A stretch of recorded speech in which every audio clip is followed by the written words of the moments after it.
हातकणंगले तालुक्यातील तळंगे ग्रामपंचायतीच्या कर्मचाऱ्यांना सानुग्रह अनुदान मिळालेलं नाही। प्रलंबित सानुग्रह अनुदान देण्याच्या मागणीसाठी ग्रामपंचायत कर्मचाऱ्यांनी काम बंद आंदोलन केलं।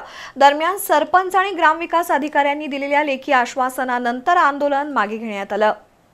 हातकणंगले तालुक्यातील तळंगे ग्रामपंचायतीच्या कर्मचाऱ्यांना दिवाळीचं सानुग्रह अनुदान अजून मिळालेलं नाही। त्याच्या निषेधार्थ ग्रामपंचायत कर्मचाऱ्यांनी काम बंद आंदोलन केलंय।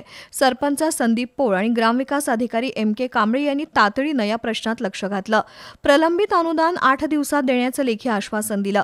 त्यानंतर कर्मचाऱ्यांनी आंदोलन मागे घेतलं।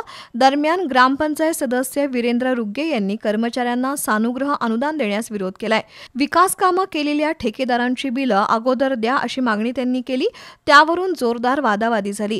एकमेकांच्या अंगावर धावून जाण्याचा प्रकार घडला। त्यामुळे एकच गोंधळ उडाला। वातावरण तणावपूर्ण बनलं। ग्रामपंचायत कर्मचाऱ्यांना आंदोलन करायला लावून ते आंदोलन भडकवण्याचा प्रयत्न झाल्याची चर्चा तळंगे गावात सुरू आहे। मात्र झारीतील शुक्राचार्य कोण हे अजून उघडकीला आलेलं नाही।